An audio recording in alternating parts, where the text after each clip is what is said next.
The other day though, they're like, they do realise we're all like 18-year-olds. Watches mixed up then? Yep. Watches in that car, Matt. Watches in that, Matt. Bench today. Talking watches in that, Matt. You've got any watch? Week. Yeah, got any watch? Dropped his watch on his jollies. Didn't tell no one because we knew we'd rip him. What week is it this week? Might be like Starting again, aren't we? fourth time we're starting, I think, Week innit? 4 of bench. Week 4, but week 1 of week 4. Yeah? Week 4 of bench. More volume. More figuring out what we can get away with without being too sore. More failure. But we're all fucking sore as fuck. Yeah, aren't we? Yeah. But we're going to see how it goes again. We'll keep pushing them numbers. Keep sorting there. Keep building the volume up. Johnny's going to get on some percentages soon, aren't you, lad? We're going to work off some percentages soon. Once we all feel like we're at a good base and that we feel pretty strong and like that we're not in the bin every session, we'll then get our percentages nailed down and Probably another 8 weeks then, yeah? probably another 12 weeks or something of doing this and then we'll commit. But yeah, all good. Endurance is going to step up a little bit. Yeah, well. Now that Baldwin's knees are fixed. I'm allowed 10k a week. He's allowed 10k a week. We've just got our watt bikes. Yeah. So we're going to do 10k a week max, but it's like 2 5k runs or track day. Yeah. Ideally a track day. Track day. Me and Zach Me have and just Johnny. got our watt bikes. So we're going to start some cycling, nice and gentle, just build up that time in the seat. Johnny's going swimming this weekend. Big man thing. Open water in my speedos. Open I'm not going to water. wetsuit. I'm not going to. I No don't wet- own a wetsuit yet, so. No wetsuits, just speedos. Yeah. So we're all just going to put ourselves out there a little bit now over the next coming weeks. I think the big thing for the next few months is play with everything, innit? Yeah. From an endurance point of view, start getting used to shit again. Yeah. I need to get used to swimming again, for one. Yeah, 100%. we're not in a position now where we need to can't be swim, absolutely that's right. nailed with distances, times, etc. It's just a case of putting it into the diary and managing fatigue. So we need to make sure that we're still training multiple disciplines. Squat, bench, dead, running, cycling, and swimming needs to be introduced now. So once we've found a weekly structure, because we're all pretty busy as well with business, so it's fitting it into your diary and making sure that everything can get ticked off. That's the challenge that we're going to face, and which is why it's so I guess enticing to do a hybrid kind of event, because there's so many disciplines to get good at. It's going to require time, it's going to require careful planning. So step 1 is to make it all fit in your diary. You know what, mate? It's going to require some early starts. Early To starts. make sure we can get it done. It is. There's a lot of stuff to get through. We're going to need to find more time for sure, and training multiple disciplines is exciting us. So once we've got everything in the diary, as long as we're lifting twice a week, we're running twice a week, we're going to get on the bike and swim.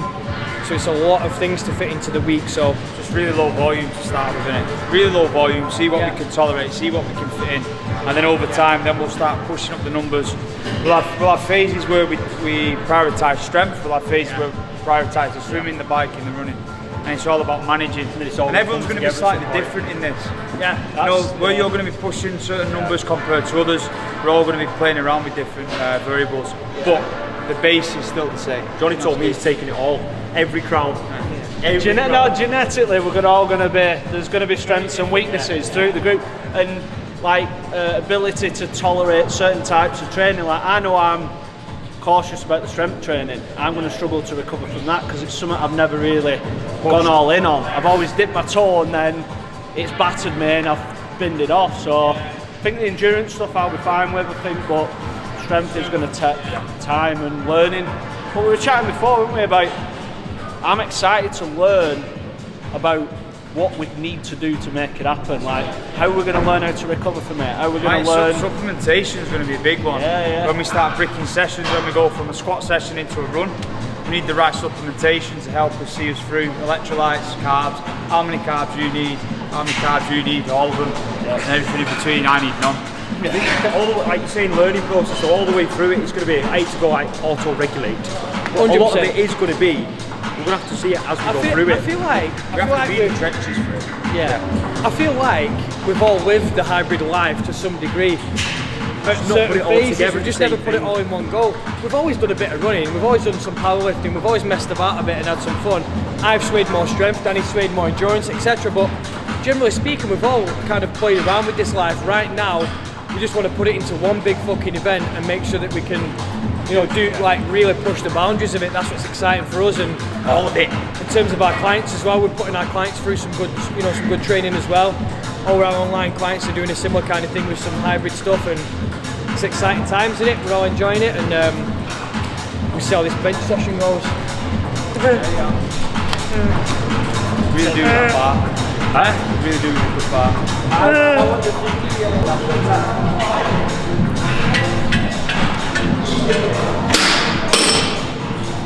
Close. Close. Normal. I might stay close then.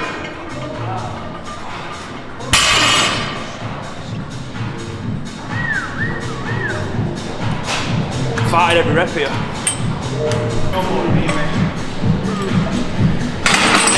So remember, with your feeder sets, when you're building up to something heavy, you don't want to waste energy, you don't want to tire yourself out before the maximum set, okay? So singles and doubles all the way up till you find your max set, or the weight you need for that, that top set or your first working set. Make sure you don't tire yourself out prior to that.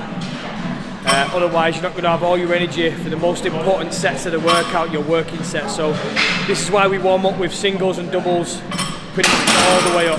Headphones, mate, headphones.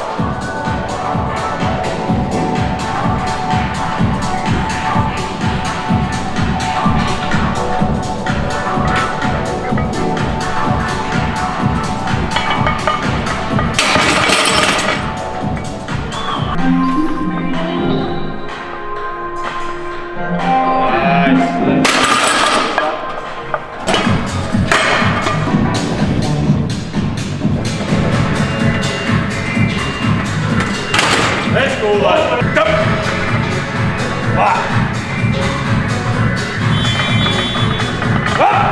Right! Nice. Good bench.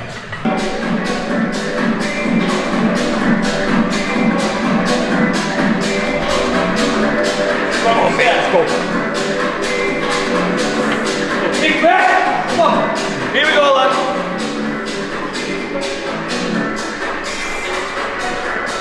Roma. Oh! Yeah! Yeah, Isaac!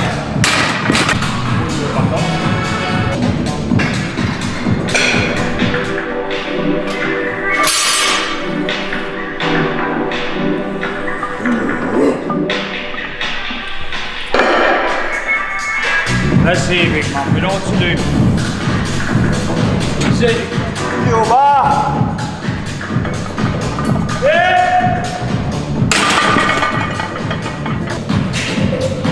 Stood like that all night.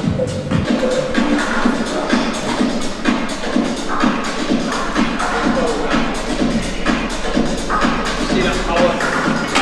Get the bar. That's it.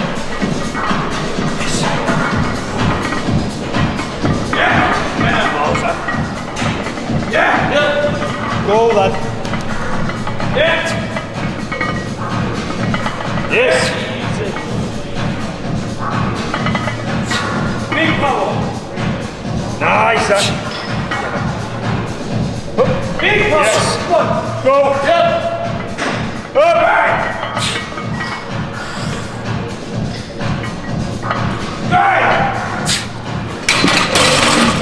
Yeah.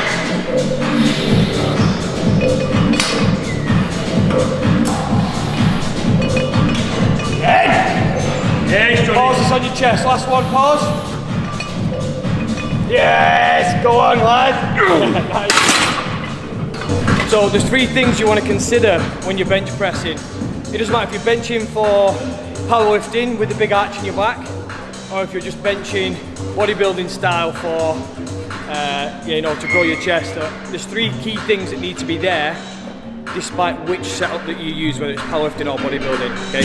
Now the first one you want to consider is having good ground contact. So making sure that the feet are planted into the floor and you're putting pressure through the ankles. Okay, that's step one. You don't want to be rocking all over the bench. If your feet are planted, it's less likely that you're going to move. Okay, so that's the first thing.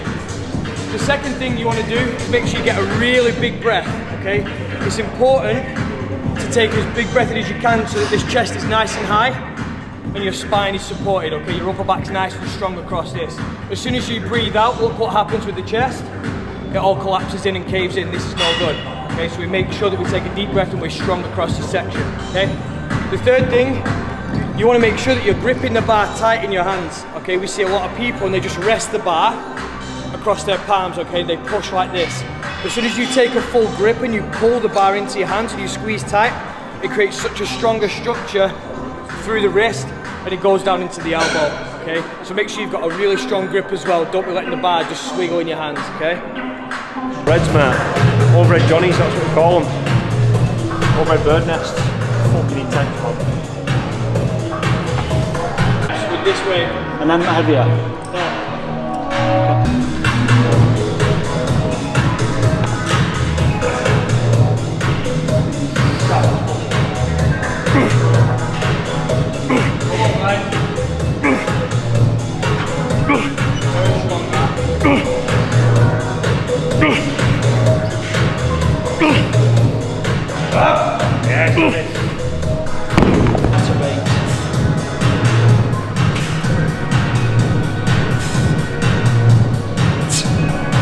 Go on, lad.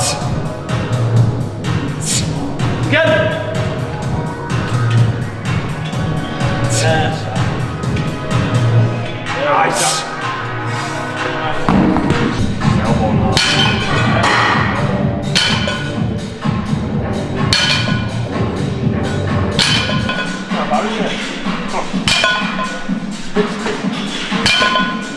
That boy was.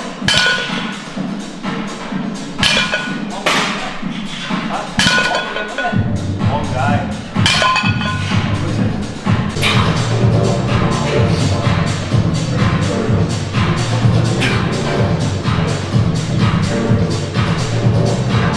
It is. Nice ball.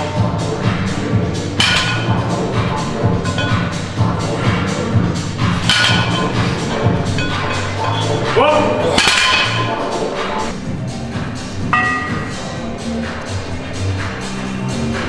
Right then, so as you can see, the lads have moved on to tricep push downs with the band. Now the purpose of today's session is to feel the heavy load in your hands. So obviously Andy gave his tips on the bench press before and gripping the bar, etc. We started with a top single. We didn't go to a max, we didn't max out, but we got used to feeling that heavy load in the hands. Now with our challenge next year, it comes down to 1 rep. So it doesn't matter how good you are with 2 or 3 or 4 or 5 reps or 10 reps, it's how good you are with 1.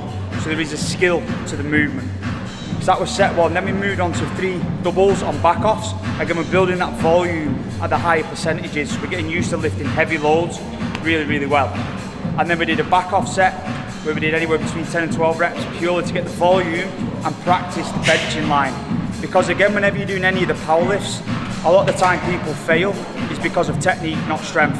They let the technique fail, they break down and they don't move the bar. After we did all the heavy work on the bench, obviously you want to be working the muscles that build along with it, so the delts and the triceps. Now because of the challenges we've got this year in regards to the swimming, we've gone for an unsupported shoulder press. That way we're training the core as well as building the stability in the shoulder and working in an overhead position rather than everything in this horizontal plane. After that we went into some lying skull crushers with the dead stops. As you're coming down, we're resting it and going again. So we're building pure tricep power. And as we can see now, the lads have moved on to a banded press down where we're going to focus on the explosion of the tricep, the locking out, and the nature of the band over a cable at this time. So instead of doing like a rope, tricep extension or a bar, the elbows have taken a beating today. You know, we've done skull crushers, we've done dumbbell over, and we're doing a lot of benching. A lot of volume is going through that joint. Yes, we might get away with it today, we might get away with it for 4 weeks, but as this cycle starts to get deeper and deeper in and the loads go heavier, the elbows do take a beating. So we use the band to increase volume, but it also increases your triceps or your tendon and ligament strength in the joints. When you're doing banded movements for high reps, it helps encourage recovery as well as strength on the ligaments and tendons. Because as we know from powerlifting and strength training, you get a lot of beating on ligaments and tendons. And you see like powerlifters are always beat up with straps around them and stuff like that. We're trying to avoid this happening because of the challenges coming ahead.